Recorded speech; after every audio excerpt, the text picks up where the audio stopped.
Hello, നമസ്കാരം. 3 പതിറ്റാണ്ട് മുമ്പാണ് ചെമ്മനം ചാക്കോ ആളില്ലാ കസേരകൾ എന്ന കവിത എഴുതിയത്. പെൻഷൻ ആനുകൂല്യം ലഭിക്കുന്നതിനു വേണ്ടി AG's ഓഫീസ് എന്ന അക്കൗണ്ടന്റ് ജനറൽ ഓഫീസ് കയറിയിറങ്ങി ചെരുപ്പ് തേഞ്ഞപ്പോഴാണ് ചെമ്മനം ഈ കവിത എഴുതിയത്. പെൻഷൻ പേപ്പറുകൾ ശരിയായോ എന്ന് അന്വേഷിക്കാൻ AG's ഓഫീസിൽ ചെല്ലുമ്പോഴൊക്കെ ആളൊഴിഞ്ഞ കസേരകൾ മാത്രം കാണേണ്ടി വന്നപ്പോഴാണ് ചെമ്മനം ആളില്ലാ കസേരകൾ എഴുതിയത്. ഇത് ശ്രദ്ധയിൽപ്പെട്ട അന്നത്തെ അക്കൗണ്ടന്റ് ജനറൽ ജെയിംസ് ജോസഫ് തൻ്റെ കീഴുദ്യോഗസ്ഥർക്കായി ഒരു സർക്കുലർ അയച്ചു. ആ സർക്കുലറിൻ്റെ മറുപുറത്ത് ആളില്ലാ കസേരകൾ എന്ന കവിതയും അച്ചടിച്ചിട്ടുണ്ടായിരുന്നു. ജീവനക്കാരുടെ ഹാജർ കർശനമാക്കിയായിരുന്നു സർക്കുലർ. അപേക്ഷകൾ കൃത്യസമയത്തിനുള്ളിൽ തീർപ്പാക്കണമെന്നും അദ്ദേഹം ഉത്തരവിട്ടു. ചെമ്മനം ഉൾപ്പെടെ ഒരുപാട് ആളുകളുടെ പ്രശ്നങ്ങൾക്ക് അതോടെ പരിഹാരമാവുകയും ചെയ്തു. ഇത്തരം അവഗണനകളും നീതി നിഷേധവും തുറന്നുകാട്ടുകയാണ് പൊതുജനം കഴുതയല്ല സാർ എന്ന പരിപാടിയുടെ ഉള്ളടക്കം. ഞാൻ ബി ദിലീപ് കുമാർ. പ്രിയ പ്രേക്ഷകർക്ക് പൊതുജനം കഴുതയല്ല സാറിലേക്ക് സ്വാഗതം.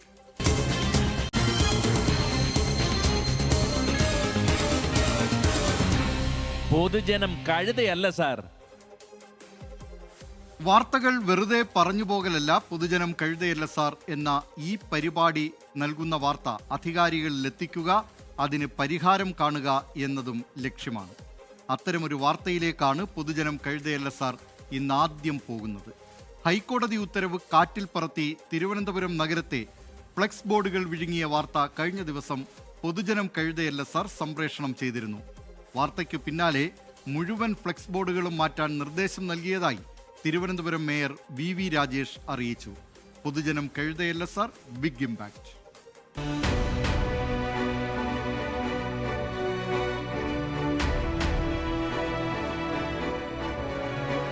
ഇന്നലെ വരെ ഇതായിരുന്നു അവസ്ഥ. ഇന്ന് കാണാം.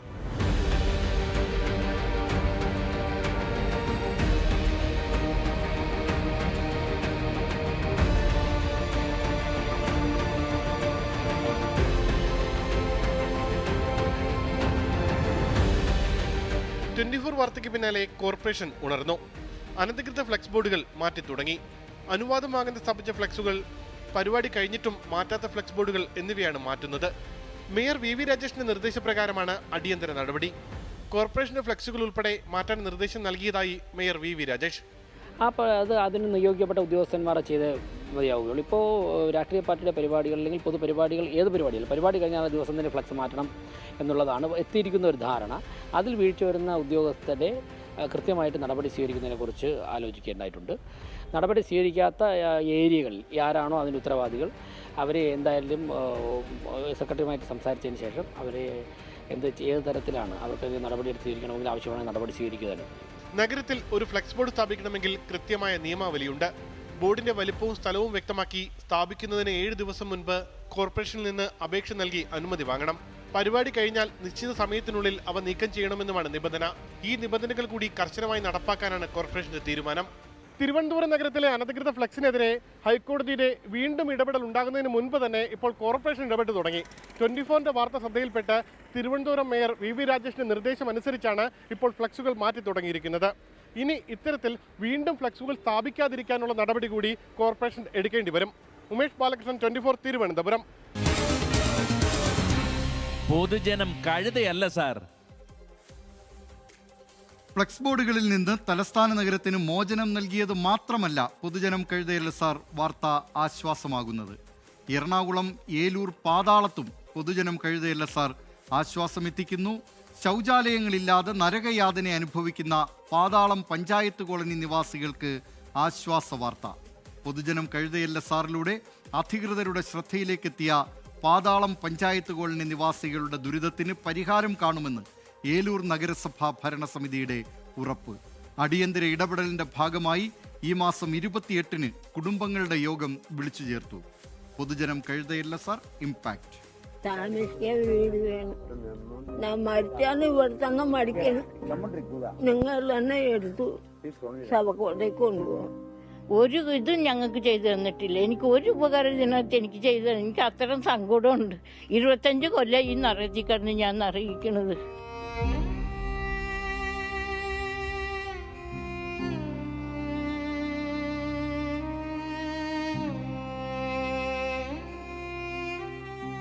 ശൗചാലയങ്ങളില്ലാതെ 40 വർഷത്തിലധികമായി നരകജീവിതം നയിക്കുകയാണ് എറണാകുളം ജില്ലയിലെ പാതാളം പഞ്ചായത്ത് കോളനി. 27 കുടുംബങ്ങളിലെ 130 ജീവിതങ്ങളുടെ തീരാദുരിതം പൊതുജനം കഴുതയല്ല സാറിലൂടെയാണ് അധികൃതരുടെ ശ്രദ്ധയിലെത്തിയത്.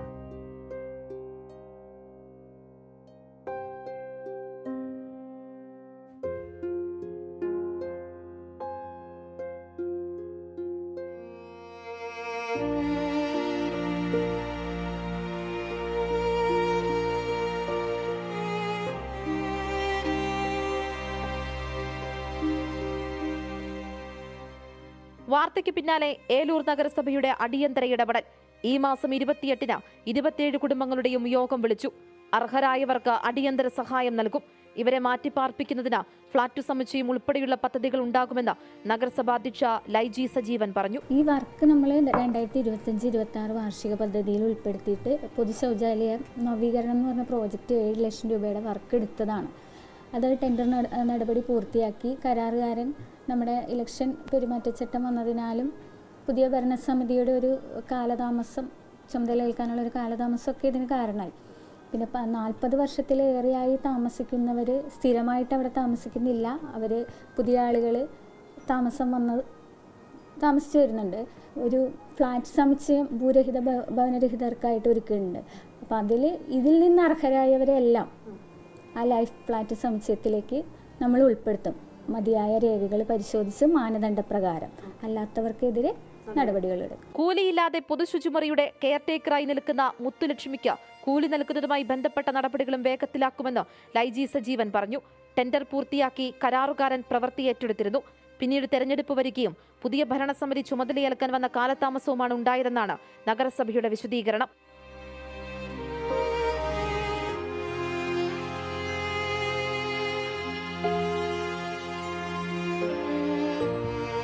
പഞ്ചായത്ത് മാർക്കറ്റ് പണിയുന്നതിനായി വാങ്ങിയ 67 സെന്റ് ഭൂമിയിൽ ഒരു പൊതു ശൗചാലയം, ശ്മശാനം, പ്രാഥമിക ആരോഗ്യ കേന്ദ്രം എന്നിവ കഴിഞ്ഞ ബാക്കി വരുന്ന ഭൂമിയിലാണ് 27 കുടുംബങ്ങൾ താമസിക്കുന്നത്. ഇത്രയും കുടുംബങ്ങൾക്ക് ആകെയുള്ളത് ഒരു പൊതു ശൗചാലയം മാത്രം. സെപ്റ്റി ടാങ്ക് പൊട്ടിയൊലിച്ച് പുറത്തേക്ക് പോകുന്നു. കുളിക്കാനും അലക്കാനും ഉപയോഗിക്കുന്ന വെള്ളം മാലിന്യം നിറഞ്ഞു കിടക്കുന്നു. 2 ദിവസം അടുപ്പിച്ചു മഴ പെയ്താൽ വീടുകളിൽ വെള്ളം കയറും. ഈ കുടുംബങ്ങളുടെ ദുരവസ്ഥയ്ക്കാണ് 24 പൊതുജനം കഴുതിയല്ല സാറിലൂടെ പരിഹാരമാകുന്നത്. 27 കുടുംബങ്ങളിലായുള്ള ആ 130 പേർക്ക് നരകജീവിതത്തിൽ നിന്നും ഒന്ന് കരകയറണം. അതിന് ഇപ്പോൾ ഉണ്ടായിരിക്കുന്ന അടിയന്തര നടപടി അത് വേഗത്തിലാകട്ടെ. അർഹരായവർക്ക് അതിനനുസരിച്ചുള്ള പരിഗണനയും കിട്ടണം. കൊച്ചിയിൽ നിന്നും ആൻമരിയ സനി, 24. പൊതുജനം കഴുതയല്ല സാർ. പൊതുജനം കഴുതയല്ല സാറിൽ വരുന്ന ഇത്തരം നീതി നിഷേധങ്ങൾക്കും അവഗണനകൾക്കും അതിന് അധികാരികൾ നൽകുന്ന ശ്രദ്ധയ്ക്കും നിരവധി പ്രേക്ഷകർ നന്ദി പറയുന്നുണ്ട്. തോമസ് മാത്യു പറയുന്നു, അനധികൃത ബോർഡുകളും ഫുട്പാത്ത് കച്ചവടവും കാരണം മിക്ക ടൗണുകളിലും ആളുകൾക്ക് നടക്കാൻ വഴിയുണ്ടാവില്ല എന്ന കാര്യം. എബ്രഹാം തോമസ് അഭിനന്ദനങ്ങൾ, പൊതുജനം കഴുതയല്ല സാർ എന്ന പരിപാടിക്ക് പറയുന്നുണ്ട്. മിനിബാബു പറയുന്നു, എന്തിനും ഏതിനും പരിഹാരം കാണണമെങ്കിൽ വാർത്തകളിൽ വന്നെങ്കിൽ മാത്രം പൊതുജനം കഴുതയല്ല എന്ന പ്രോഗ്രാമിലൂടെ എത്ര പ്രശ്നങ്ങൾക്ക് പരിഹാരം കാണുന്നു എന്ന കാര്യം. സീന മുഹമ്മദ് പറയുന്നു, പൊതുജനം കഴുതയല്ല സാർ, 24 ഒരു വെറും വാർത്താ ചാനൽ മാത്രമല്ല എന്നുകൂടി പറയട്ടെ. അങ്ങനെ ആ നിലയിൽ വനജ PR തുടങ്ങി നിരവധി പ്രേക്ഷകരാണ് ഇതുമായി ബന്ധപ്പെട്ട്. നൌഷാദ് പുന്നത്തല, സജ്ന സാജു തുടങ്ങി ജോസ്വിൻ ജോസഫ് തുടങ്ങി നിരവധി പ്രേക്ഷകർ ഈ ഇമ്പാക്റ്റുമായി ബന്ധപ്പെട്ട് അഭിനന്ദനങ്ങൾ അറിയിക്കുന്നുണ്ട്. ഏതായാലും ഉണർന്നു പ്രവർത്തിച്ച അധികാരികൾക്കും പ്രത്യേക നന്ദി. മറ്റു വിഷയങ്ങളിലും ഇത്തരത്തിലുള്ള ഇടപെടലുകൾ അധികാരികളുടെ ഭാഗത്തു നിന്നുണ്ടാകട്ടെ എന്ന് നമുക്ക് ആശിക്കാം. നമ്മൾ നികുതി കൊടുക്കുന്ന പണം സർക്കാർ പാഴാക്കുന്നത് കണ്ടിട്ടുണ്ടോ? എന്നാൽ കേരള തമിഴ്നാട് അതിർത്തിയായ പാറശാലയിൽ അങ്ങനെയൊരു പ്രതിഭാസം നമുക്ക് കാണാം. കൊല്ലയിൽ പഞ്ചായത്തിൽ ലക്ഷങ്ങൾ മുടക്കി പണിത് ഉദ്ഘാടനവും ചെയ്ത ഒരു വഴിയോര വിശ്രമ കേന്ദ്രം നമ്മൾ ഈ പറഞ്ഞ കാര്യത്തിൻ്റെ ഒരു സ്മാരകമാണ്. ഇതൊക്കെ എന്നിനി ഭരണ സംവിധാനങ്ങൾക്ക് മനസ്സിലാകുമെന്നാണ് പൊതുജനങ്ങളുടെ ചോദ്യം.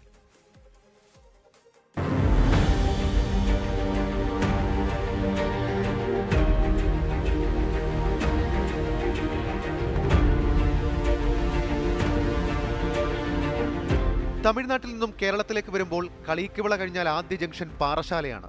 അതായത് നമ്മുടെ സംസ്ഥാനത്തേക്ക് കടക്കുമ്പോൾ കാണുന്ന ആദ്യ പ്രദേശം. അതിർത്തി കടന്നെത്തുന്ന ചരക്ക് ഗതാഗതം കൂടാതെ തമിഴ്നാട്ടിലേക്കും കേരളത്തിലേക്കും പോകുന്നവരും വരുന്നവരും. കരമന കളിയിക്കവള ദേശീയപാതയിൽ അതിനാൽ തന്നെ ഒരു വിശ്രമ കേന്ദ്രം കൊറ്റാമത്ത് ആരംഭിച്ചു.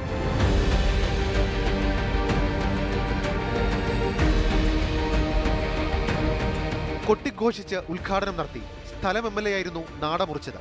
ഒരുപാടൊന്നുമായില്ല. തദ്ദേശ തെരഞ്ഞെടുപ്പിന് തൊട്ടു മുൻപ് ഇക്കഴിഞ്ഞ നവംബർ 5-നായിരുന്നു ഉദ്ഘാടനം. 2 മാസം കഴിഞ്ഞപ്പോൾ ലക്ഷങ്ങൾ മുടക്കിയ കെട്ടിടത്തിന്റെ അവസ്ഥ ഇതാണ്.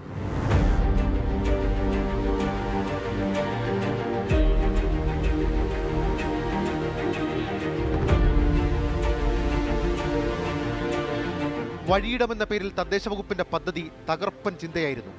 താഴത്തെ നിലയിൽ പുരുഷന്മാർക്കും സ്ത്രീകൾക്കും വെവ്വേറെ ശുചിമുറികൾ, ആവശ്യം വേണ്ട സാധനങ്ങൾ ലഭ്യമാകുന്ന ഒരു കടമുറി, 1-ാം നിലയിൽ താമസ സൗകര്യമുള്ള 2 മുറികൾ, ഏറ്റവും മുകളിലായി ഒരു കോൺഫറൻസ് ഹാൾ. എന്നാൽ പരിപാടി പാളി. ഉദ്ഘാടന ദിവസം പൂട്ടിയ ഗേറ്റ് പിന്നെ തുറന്നിട്ടില്ല. ഉദ്ഘാടന ചടങ്ങിന്റെ അന്ന് വെച്ച ബോർഡ് ഇപ്പോഴും കെട്ടിടത്തിന്റെ മുന്നിൽ തന്നെയുണ്ട്. പക്ഷേ കെട്ടിടത്തിനുള്ളിൽ പണികൾ ഇനിയും ബാക്കി. മുറ്റത്ത് ഇന്റർലോക്ക് ഇടുന്നതുൾപ്പെടെയുള്ള നിർമ്മാണ പ്രവൃത്തികളും ബാക്കിയാണ്. ഇത് ഇലക്ഷന് ഒരു 2 ആഴ്ച മുമ്പേ ഇത് ഉദ്ഘാടനം ചെയ്യുകയുണ്ടായി. അതിനുശേഷം ഇത് തുറന്ന് പ്രവർത്തിച്ചിട്ടില്ല. അതായത് 5/11/2025 രാവിലെ 10 മണിക്ക് ഇവിടെ നാട്ടുകാരും അറിഞ്ഞില്ല എന്നാണ് പറയുന്നത്. ഇപ്പോൾ അറിഞ്ഞില്ല, ഉദ്ഘാടനം നടന്നു എന്ന് പറയുന്നു. ഉദ്ഘാടനം ചെയ്തെന്ന് ഒരു ബോർഡ് മാത്രമേ ഉള്ളൂ, അല്ലാതെ ഇത് ജനങ്ങളാരും അറിഞ്ഞിട്ടില്ല. അതിനൊരു പരസ്യ ബോർഡ് വെച്ചു. രാവിലെയൊക്കെ വരണുണ്ട്, ഇതൊക്കെ പോണുണ്ട്. അത് ഈ നമ്മുടെ പഞ്ചായത്ത് ഇലക്ഷൻ നടക്കുന്നതിന് ഒരു 2 ആഴ്ചത്തേക്ക് മുമ്പാണ് സംഭവിച്ചത്. ഒരു മനുഷ്യൻ തിരിഞ്ഞു നോക്കിയിട്ടില്ല. കാരണം എന്തിനാ ചെയ്തത്? ഇത് കോൺട്രാക്ടർമാരുടെ കയ്യിൽ കാശ് മേടിക്കാൻ വേണ്ടി മാത്രം ചെയ്യുന്നൊരു പദ്ധതിയാണിത്. അത് ആരൊന്നുമില്ല. തദ്ദേശ തിരഞ്ഞെടുപ്പ് നടത്തിപ്പിന്റെ തിരക്കായതിനാലാണ് വഴിയിടം തുറക്കാതിരുന്നതെന്നും ചില്ലറ പണികൾ കൂടി പൂർത്തിയാക്കി മുറികൾക്കുള്ള വാടകയും നിശ്ചയിച്ചാൽ പ്രവർത്തന സജ്ജമാകുമെന്നുമാണ് പഞ്ചായത്തിന്റെ വാദം. ഇതൊക്കെ കണ്ട് എന്തേലും ആകട്ടെ എന്ന് പാറശാലക്കാർ പറഞ്ഞാൽ അവരെ കുറ്റം പറയാൻ കഴിയില്ല. കാരണം ഇതേ നാട്ടുകാർ പാറശാല താലൂക്ക് ആശുപത്രിയിൽ ലക്ഷങ്ങൾ മുടക്കി വാങ്ങിയ ഒരു പവർ ലോണ്ടറി, അതായത് അലക്കി യന്ത്രം, വർഷങ്ങൾ കാട് കയറി കണ്ടതാണ്. അതിനാൽ തന്നെ ഇതൊക്കെ ഇലക്ഷൻ സ്റ്റണ്ട് എന്ന പതിവ് പല്ലവിയിൽ നാട്ടുകാർ ആശ്വസിക്കുന്നു. ഷഫീദ് റാവുത്തർ, 24, തിരുവനന്തപുരം. പൊതുജനം കഴുതയല്ല സാർ.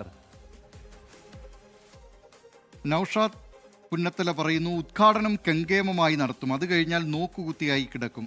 എല്ലാ പൊതു സംവിധാനങ്ങളും ഇങ്ങനെയാകുന്നത് എങ്ങനെ? നമ്മുടെ അധികാരികൾ ശ്രദ്ധിക്കുന്നുണ്ടോ എന്ന ചോദ്യമാണ് നൗഷാദ് പുന്നത്തല ഉന്നയിക്കുന്നത്. തീർച്ചയായും ഇത്തരം കെട്ടിടങ്ങൾ, അതും ജനങ്ങളുടെ നികുതിദായകരുടെ പണം കൊണ്ട് കെട്ടി ഉയർത്തുക, തെരഞ്ഞെടുപ്പൊക്കെ വരുമ്പോൾ അതിനു മുമ്പ് തട്ടിക്കൂട്ടി ഉദ്ഘാടനം നടത്തുക, പിന്നീട് അതിനെ വിസ്മരിക്കുക, ഈ ലക്ഷക്കണക്കിന് രൂപ ചെലവഴിച്ച് നിർമ്മിച്ച ഈ കെട്ടിടങ്ങൾ അനാഥാവസ്ഥയിലായി കിടക്കുക, ഒരുപക്ഷെ അത് സാമൂഹ്യ വിരുദ്ധരുടെ കേന്ദ്രങ്ങളായി മാറുക, ഇത്തരം കാര്യങ്ങളൊന്നും ഈ ഒരു നല്ല ഭരണാധികാരികൾ അനുവദിക്കാൻ കഴിയാത്തതാണ്. അവർ ആ നിലയിൽ ചിന്തിക്കാനും പാടില്ല. അതുകൊണ്ട് തന്നെ കൊല്ലയിൽ പഞ്ചായത്ത് ഭരണസമിതി ഈ കെട്ടിടത്തിൻ്റെ കാര്യത്തിൽ ഒരു അടിയന്തര തീരുമാനം എടുക്കും എന്ന് പ്രതീക്ഷിക്കാം. ആ കെട്ടിടം ജനങ്ങൾക്ക് ഉപകാരപ്പെടട്ടെ എത്രയും വേഗം എന്ന് നമുക്ക് ആശിക്കാം. മറ്റൊരു വിശേഷത്തിലേക്കാണിനി. ഒരു കാലത്ത് കത്തുകളും മണി ഓർഡറുകളും ഒക്കെയായി തിളങ്ങി നിന്ന നമ്മുടെ പോസ്റ്റ് ഓഫീസുകൾ ഓർമ്മയില്ലേ? പോസ്റ്റുമാനെ കാത്തു നിൽക്കുന്ന കാലമൊക്കെ പഴയ സിനിമകളിലെ കാഴ്ചകൾ മാത്രമായി. മൊബൈൽ ഫോണുകളുടെയും ഇമെയിലിൻ്റെയും ഒക്കെ വരവ് തിരിച്ചടിയായത് തപാൽ മേഖലയ്ക്കാണ്. പോസ്റ്റ് ഓഫീസുകൾ ആളൊഴിഞ്ഞ ഇടങ്ങളായി. ഇപ്പോഴിതാ കേന്ദ്ര സർക്കാരിൻ്റെ പോസ്റ്റൽ പുനഃസംഘടനാ നയത്തിൻ്റെ ഭാഗമായി 150 പോസ്റ്റ് ഓഫീസുകളാണ് കേരളത്തിൽ നിർത്തലാക്കാനൊരുങ്ങുന്നത്. സംസ്ഥാനത്തെ വിവിധ ഡിവിഷനുകളിലായി 36 പോസ്റ്റ് ഓഫീസുകൾ ഇതിനകം പൂട്ടിക്കഴിഞ്ഞു. പെട്ടെന്നുള്ള ഈ നീക്കം ജനങ്ങളുടെ പ്രതിഷേധത്തിന് ഇടയാക്കിയിട്ടുണ്ട്.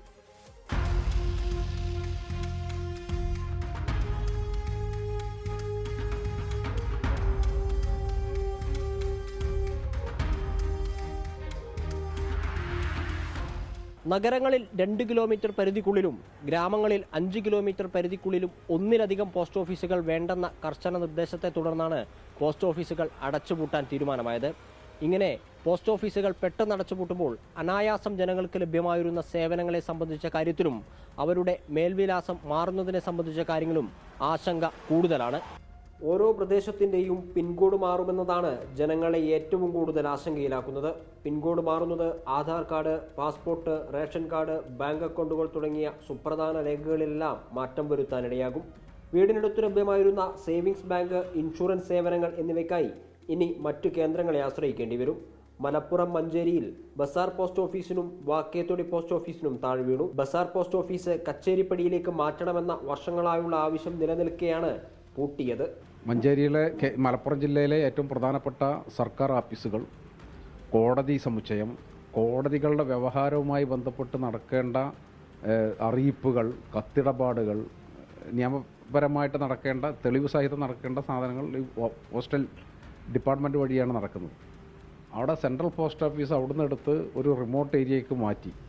ഇപ്പോൾ കച്ചേരിപ്പടിക്കകത്ത് പോസ്റ്റ് ഓഫീസ് സംവിധാനം ഇല്ലാത്തൊരു സാഹചര്യം നിലനിൽക്കുന്നത്. അത് സംബന്ധിച്ച് ബഹുമാനപ്പെട്ട ചീഫ് ജുഡീഷ്യൽ മജിസ്ട്രേറ്റ് മുതൽ ഞങ്ങൾ രാഷ്ട്രീയ പാർട്ടി പ്രതിനിധികളടക്കം സെൻട്രൽ പോസ്റ്റ് ഓഫീസ് മാറുന്ന സാഹചര്യത്തിൽ മഞ്ചേരിയിലുണ്ടായിരുന്ന ബസാർ പോസ്റ്റ് ഓഫീസ് കച്ചേരിപ്പടിയിലേക്ക് മാറ്റണം എന്ന് ആവശ്യപ്പെട്ടതാണ്. Bazar post office Manjeri head post ഓഫീസിന് കീഴിലും Vakkethodi office Manjeri college post ഓഫീസിലുമാണ് ലയിപ്പിച്ചത്.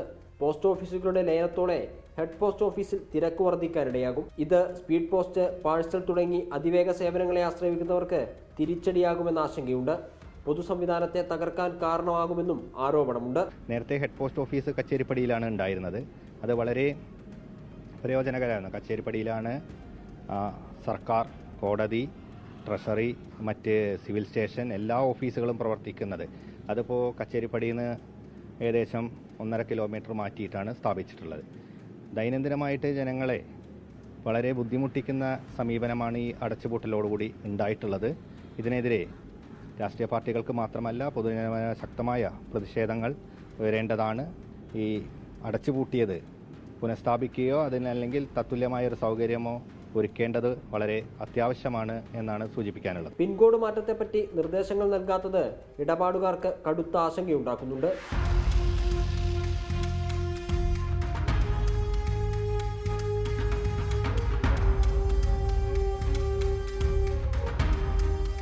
തപാൽ ഓഫീസുകൾ ഇല്ലാത്തയിടത്ത് പുതിയ ഓഫീസുകൾ തുറക്കുവാനും അതുവഴി കൂടുതൽ ജനങ്ങൾക്ക് തപാൽ സേവനം ലഭ്യമാകാനുമാണ് പുനഃസംഘടന എന്നാണ് വാദം. എന്നാൽ ഈ അടച്ചുപൂട്ടലിനെതിരെ പ്രതിഷേധം വ്യാപകമാണ്. പ്രതിഷേധം നിലനിൽക്കുമ്പോഴും അടച്ചുപൂട്ടൽ തുടരുകയാണ് എന്നതാണ് പ്രത്യേകത. മുഹമ്മദ് അഷ്റഫിനൊപ്പം ഗോകുൽ കെ വേണുഗോപാൽ, 24 മലപ്പുറം. പൊതുജനം കഴുതയല്ല സാർ. 2 വാർത്തകൾ വരുന്നുണ്ട്. ഒന്ന്, സർക്കാർ മെഡിക്കൽ കോളേജിലെ ഡോക്ടർമാർ അനിശ്ചിതകാല സമരത്തിലേക്ക് എന്നതാണ്. സർക്കാർ നൽകിയ ഉറപ്പ് പാലിച്ചില്ലെന്ന് Kerala government medical college teachers association വ്യക്തമാക്കിയിരിക്കുന്നു. ജനുവരി 22 മുതൽ അധ്യാപനം ബഹിഷ്കരിക്കും എന്ന കാര്യം, ഫെബ്രുവരി 2 മുതൽ OP ബഹിഷ്കരിക്കും, ഫെബ്രുവരി 9 മുതൽ അടിയന്തരമല്ലാത്ത ശസ്ത്രക്രിയകളും നിർത്തും എന്നാണ് KGMCTA അറിയിച്ചിരിക്കുന്നത്. മറ്റൊരു വാർത്ത, മദ്യത്തിന് പേരും ലോഗോയും ക്ഷണിച്ച നടപടി, അത് സർക്കാരിൻ്റെ ഭാഗത്തു നിന്നാണ് അത്തരം നടപടി ഉണ്ടായത്. അത് മദ്യം ഉപയോഗിക്കാനുള്ള പ്രേരണയാകില്ലേ എന്ന് ഹൈക്കോടതി ചോദിച്ചിരിക്കുകയാണ്. ചീഫ് ജസ്റ്റിസ് അധ്യക്ഷനായ ഡിവിഷൻ ബെഞ്ചിൻ്റേതാണ് ഈ ചോദ്യം. സർക്കാരിനോട് ഹൈക്കോടതി വിശദീകരണം തേടിയിട്ടുമുണ്ട്. ഇനി പൊതുജനം കഴുതയല്ല സാറിൽ ചെറിയൊരു ഇടവേളയാണ്. ഇടവേളയ്ക്ക് ശേഷം കൂടുതൽ വിശേഷങ്ങൾ കാണാം. ചെറിയൊരിടവേള. പൊതുജനം കഴുതയല്ല സാർ തുടരുന്നു. പാലത്തിനു വേണ്ടി തോടിന് കുറുകെ 3 കോൺക്രീറ്റ് തൂണുകൾ നാട്ടിയിട്ട് വർഷം 14 കഴിഞ്ഞു. എന്നാൽ ഇതുവരെ പാലം മാത്രം വന്നില്ല. അടൂർ പ്രകാശ് MLA ആയിരിക്കെ കോന്നി നിയോജക മണ്ഡലത്തിലെ കൈപ്പട്ടൂരിൽ ആരംഭിച്ചതാണ് പാലം നിർമ്മാണം. വർഷങ്ങൾ കഴിഞ്ഞിട്ടും നിർമ്മാണം മാത്രം പൂർത്തിയായില്ല. പാതി വഴിയിൽ പണി നിലച്ചതോടെ പ്രദേശവാസികളുടെ ജീവിതം കൂടുതൽ ദുരിതത്തിലായി. തൂണ് നാട്ടിപ്പോയ ജനപ്രതിനിധികൾ ആരും പിന്നീട് ഇവിടേക്ക് തിരിഞ്ഞു നോക്കിയിട്ടുമില്ല.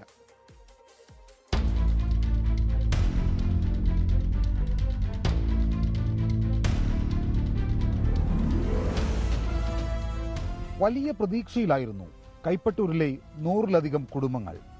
6 കുറുകെ ഒരു പാലം വന്നാൽ പല വിധത്തിലുള്ള ക്ലേശങ്ങൾ മാറുമെന്നായിരുന്നു നാട്ടുകാർ കരുതിയിരുന്നത്. കുട്ടികൾക്ക് സ്കൂളിലേക്ക് പോകാനും നാട്ടുകാർക്ക് സമീപത്തുള്ള മറ്റിടങ്ങളിലേക്ക് പോകാനും കിലോമീറ്ററുകൾ സഞ്ചരിക്കുന്നത് പാലം വന്നാൽ ഒഴിവാക്കാൻ കഴിയുമായിരുന്നു. എന്നാൽ നാട്ടുകാരുടെ പ്രതീക്ഷകളെല്ലാം പിന്നീട് തച്ചുടയ്ക്കപ്പെട്ടു. ജ്യോതിയും വന്നില്ല, തീയും വന്നില്ല എന്ന സിനിമാ ഡയലോഗ് പോലെയായി കൈപ്പട്ടൂർ നിവാസികളുടെ ജീവിതം. പാലവും വന്നില്ല, പാലം പണിയുമെന്ന് പറഞ്ഞ ജനപ്രതിനിധികളും പിന്നീട് പ്രദേശത്തേക്ക് എത്തിയതുമില്ല. പാലം പുതുക്കി പണിയണമെന്നുള്ള ആവശ്യം നാട്ടിൽ പലയിടത്തു നിന്നും ഉയർന്നു കേൾക്കാറുണ്ട്. എന്നാൽ പത്തനംതിട്ട കൈപ്പട്ടൂരിൽ പാലം പതുക്കെ പോലും പണിയുന്നില്ല. 14 വർഷം മുമ്പ് പാലത്തിനു വേണ്ടി 3 തൂണ് നാട്ടിയതല്ലാതെ പാലമായില്ല. ഇതോടെ ഇവിടുത്തുകാരുടെ ജീവിതം കൂടുതൽ ബുദ്ധിമുട്ടിലായി. പാലം പണി പൂർത്തിയായാലുള്ള മെച്ചപ്പെട്ട ജീവിത സാഹചര്യത്തെക്കുറിച്ച് ഇപ്പോഴും ജനപ്രതിനിധികളെ ഓർമ്മിപ്പിക്കുകയാണ് നാട്ടുകാർ. അവസ്ഥ എന്ന് പറഞ്ഞു കഴിഞ്ഞാൽ പാലവുമില്ല, ജനങ്ങളുടെ കടമുള്ളത് ജനങ്ങൾക്ക് കയറി ഇറങ്ങാനുള്ള ആ കടവുമില്ല. മാത്തൂർ ഭാഗത്തുള്ളവർക്ക് 6 കിലോമീറ്റർ ചുറ്റി വേണം ഓമല്ലൂർ ഇപ്പറ്റൂരേക്ക് വരാൻ. അങ്ങനെയൊക്കെയുള്ള ബുദ്ധിമുട്ടുണ്ട്. ഇപ്പം യഥാർത്ഥത്തിൽ ഇറങ്ങിക്കയറാനും ഒക്കത്തില്ല. മറ്റേ വെള്ളം താഴുമ്പോൾ കാൽനട സഞ്ചരിക്കാൻ വളരെ സൗകര്യമായിരുന്നു. കുളിക്കടവില്ല, അതെല്ലാം നശിപ്പിച്ചു.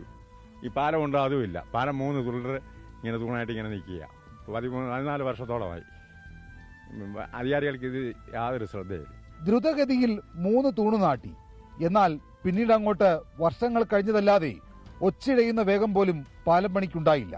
ബുദ്ധിമുട്ട് ഞങ്ങൾക്ക് ഇവിടോട്ട് ഇറങ്ങാനൊക്കത്തില്ല. ഇപ്പം കണ്ടില്ല, കുഴി പോലെ ആയിപ്പോയി. ആ ഇറങ്ങുന്നിടം കയമായി. അവിടെ നിന്ന് കുളിക്കാനും ഒക്കത്തില്ല. പാലം വന്നാൽ ഞങ്ങൾക്ക് കുളിക്കടവ് കിട്ടുമല്ലോ. പിന്നെ അക്കരെയുള്ളവർക്കും ഇറങ്ങിക്കയറാൻ സൗകര്യമുണ്ട്. ബുദ്ധിമുട്ട് മെയിനായിട്ട് നേരത്തെ പണ്ടൊക്കെ ആണെങ്കിൽ നമുക്ക് ഇവിടെ നടന്ന് അക്കരെ കയറായിരുന്നു. ഈ പാലം വന്നാൽ പിന്നെ നമുക്ക് അക്കരെ നടന്ന് കയറാൻ പറ്റത്തില്ല. കിലോമീറ്ററുകൾ ചുറ്റി വേണം അപ്പുറത്ത് പോകാൻ. പിന്നെ KV പഠിക്കുന്ന കുറേ കുട്ടികൾ ഈ നരിയാപുരം കൈപ്പട്ടൂർ വള്ളിക്കൂട് ഭാഗങ്ങളുണ്ട്. ഈ പാലം വന്നു കഴിഞ്ഞാൽ അവർക്ക് പെട്ടെന്ന് അവിടെ എത്തിച്ചേരാൻ പറ്റും. ഈ പാലം ഇല്ലാത്തവർ കിലോമീറ്ററുകൾ ചുറ്റി വേണം സ്കൂളുകളൊക്കെ ചെല്ലാൻ. പാലം വന്നാൽ ആശ്വാസമാകുമെന്ന് കരുതിയ നാട്ടുകാർക്കിപ്പോൾ ബുദ്ധിമുട്ട് ഇരട്ടിയായി. കടവിലേക്ക് ഇറങ്ങാനും കയറാനും അങ്ങേയറ്റം പ്രയാസപ്പെടേണ്ടി വരുന്നു. പല വിധത്തിലുള്ള രാഷ്ട്രീയ കാരണങ്ങൾ പാലം പണിയെ പ്രതിസന്ധിയിലാക്കിയെന്നാണ് നാട്ടുകാരുടെ ആക്ഷേപം. എന്താണെന്ന് ചോദിച്ചാൽ ആർക്കും അറിയത്തില്ല. മുൻ MLA ആയിരുന്ന അടൂർ പ്രകാശാണ് ഈ സ്ഥാപനം ഇവിടെ കൊണ്ടുവന്നത്. ഈ പാലം തൂണും ഇങ്ങനെ നാട്ടിയത്.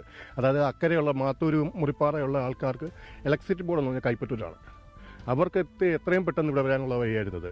അത് തന്നെയല്ല, ഇതുപോലെ തന്നെ തൃപ്പാറയുണ്ട് ഒരു പാലത്തിന് തൂണ് നാട്ടിയിട്ടുള്ള 3 തൂണ്. അങ്ങനെ പലയിടത്തും ഉണ്ട്. ഇതെങ്ങനെയാണ് മുമ്പോട്ട് പോകുന്നത്? ഇത് അധികാരികൾ ഇതിനകത്ത് ശക്തമായ രീതിയിൽ ഇത് ഒന്നിൽ പാലം ഉണ്ടാക്കുക, ഇപ്പം കുളിക്കടവ് നശിച്ചു, അല്ലെങ്കിൽ ഇത് വീണ്ടും ഇവിടുന്ന് മാറ്റി തരുക ജനങ്ങൾക്ക് വേണ്ടി. വീണ്ടും ഒരു നിയമസഭാ തെരഞ്ഞെടുപ്പ് പടിവാതിക്കലെത്തി നിൽക്കെ പുതിയ വാഗ്ദാനങ്ങൾ നൽകുന്നതിന് പകരം നേരത്തെ നൽകിയ ഉറപ്പുകൾ പാലിക്കണമെന്നും നാട്ടുകാർ ആവശ്യപ്പെടുന്നു.